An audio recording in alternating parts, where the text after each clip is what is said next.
A little bit of son cubano. I love this stuff. The thing I like better is bachata.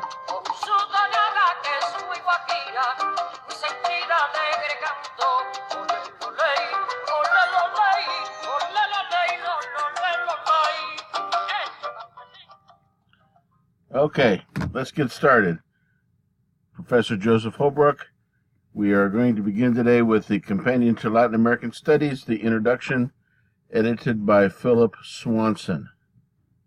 And we're off and running to a good start. So I hope you'll read this in Canvas or in the book. It's a pretty good introduction, and it'll get us headed in the right direction.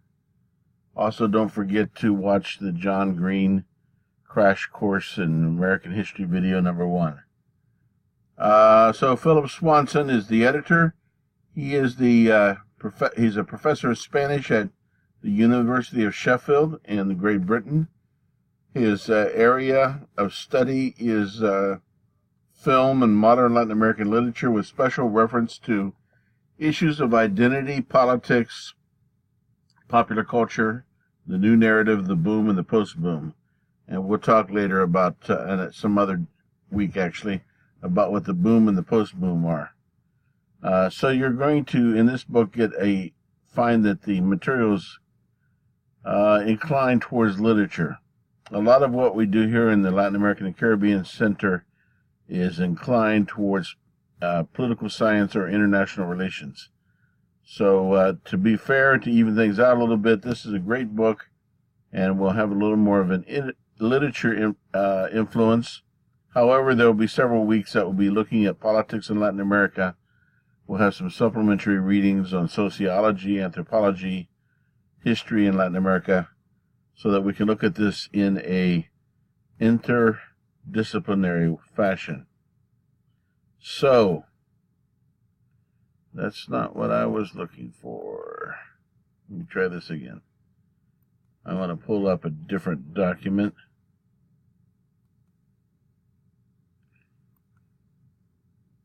Here we go. So this is an outline of the introduction we'll be going over today.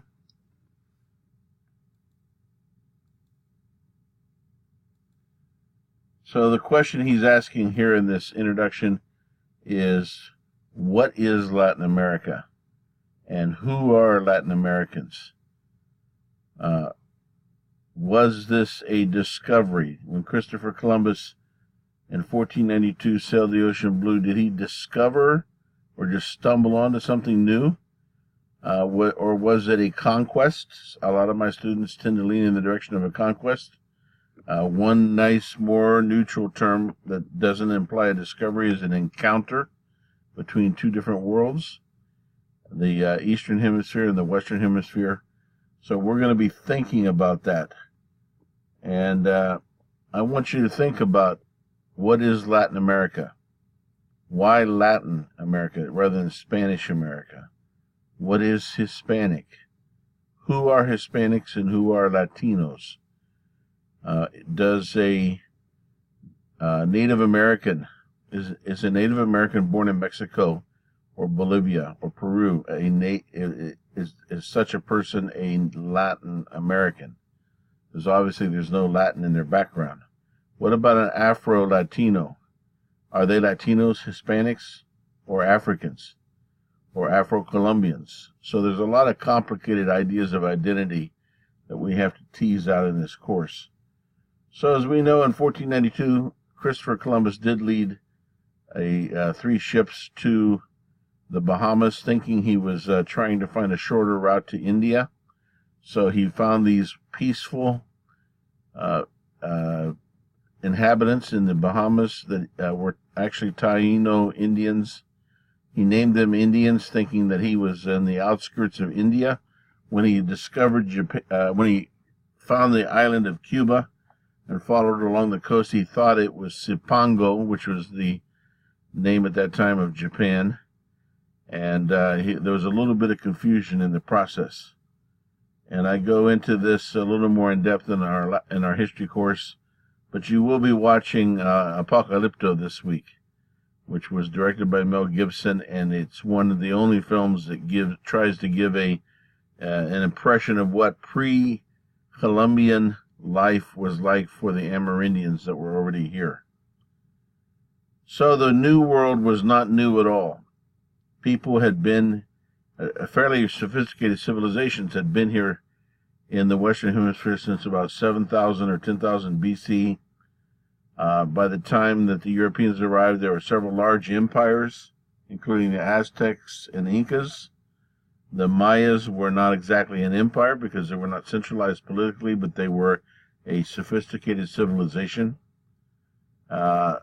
In the South America, in the Incan area where the Incans ruled a stretch along the western coast of South America, they called themselves Tahuantinsuyo. Tahuantinsuyo was the name of that the Incas used for their own domains. The Aztecs called themselves Anahuac. And so they had their own names before Europeans put the name America or Las Americas on the New Hemisphere. And then later on, we come up with the name Latin American, which is a very significant development. So what about that? America, Las Americas, Nuestro America, South America, Central America, Spanish America, Latin America. What are the differences in all these variations of America? We're going to talk more about that in coming weeks. But the term Latin America refers to a transformed space, according to the author, that grew out of Spanish and Portuguese conquest and colonization. So you might call the United States Anglo-America and Canada. Of course, we talk about it as North America as well. And one second. But the area we call Latin America is a transformed space that grew out of Spanish and Portuguese conquest and colonization. Latin American history has been perceived. Let me point out over here. Latin American history has been perceived through a European mindset. The development of Latin American identity involved internalizing a foreign sense of self. Latin, of course, refers to Italy and Rome, the Roman Empire, and those civilizations that are derived from the Roman Empire, including France, Belgium, Romania, as well as Spain and Portugal.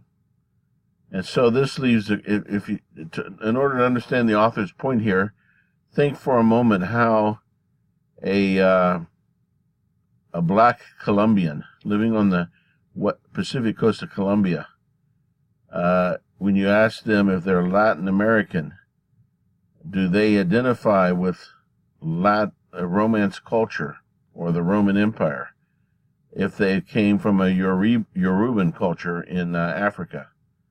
Or I once went to Mexico and we visited some Mixtec people in the state of Oaxaca. And I remember that some of them that I met didn't speak Spanish. No English, no Spanish, they spoke Mixtec. And so how would a Mixtec Indian think of themselves in terms of a Latino American? So that's some of the complicated issues we deal with in this area. The ideas which have dominated Latin American development, such as independence, civilization, progress, democracy, capitalism, neoliberalism, are imported concepts. They weren't native to the Americas. Now, if you think about the Incan Empire or the Aztec Empire, or the Mayans, you might come up with some native themes. But these that are mentioned in the introduction are European concepts, European themes. Not that they're bad, but they're not indigenous to this hemisphere. Another thing that we'll see is that there's a connection between literature, culture, and politics. The author affirms that the idea that literature and culture do not exist in a vacuum, but grow and operate in a specific socio-political environment.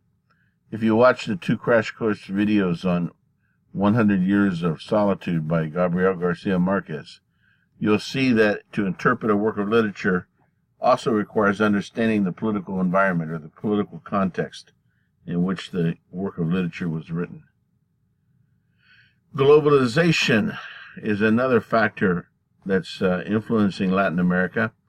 Another term we'll be learning along the process of this course is transculturation, which was coined by a Cuban sociologist in the 1940s.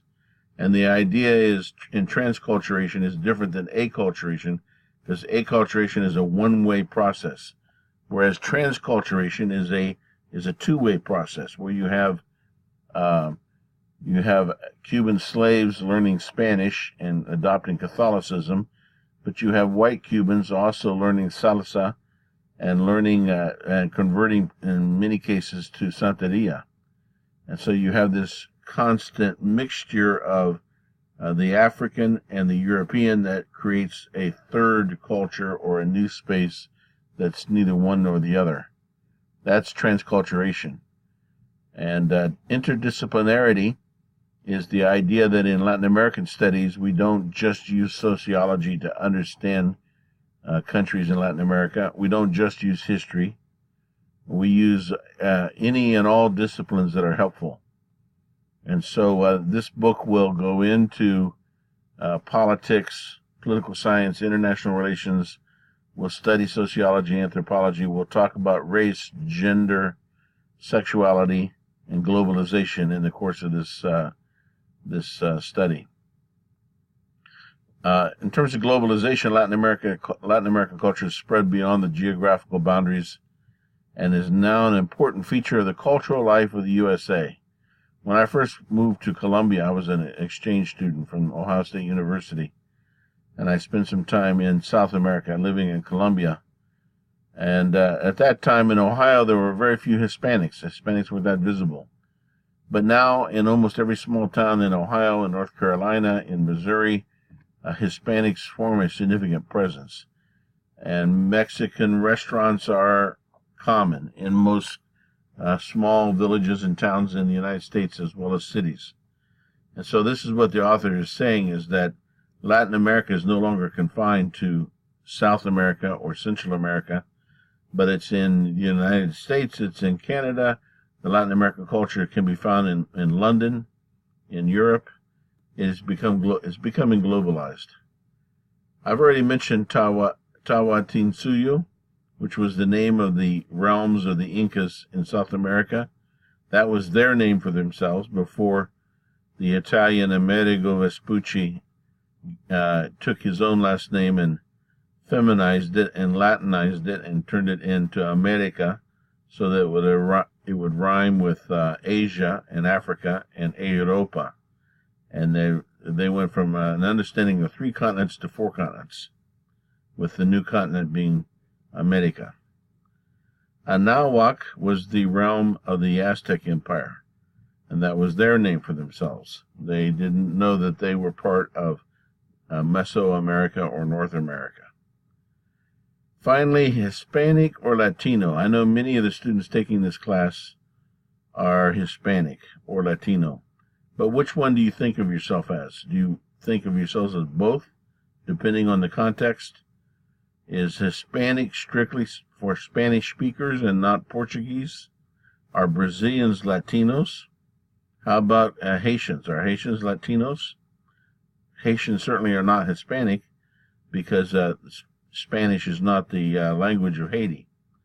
And so these are some of the things I want you to start to think about as you read through this material and start asking yourselves questions about what does it mean to be Hispanic or Latino, and what exactly is Latin America, and who can be included as a Latin American, and why do we use the term Latin. And watch John Green's Crash Course in U.S. History #1, which deals with the Black legend and Spaniards and conquest, and then take the quiz and watch Apocalypto, and I'll be with you again next week. Thank you. Have a good week, and I'll talk to you soon.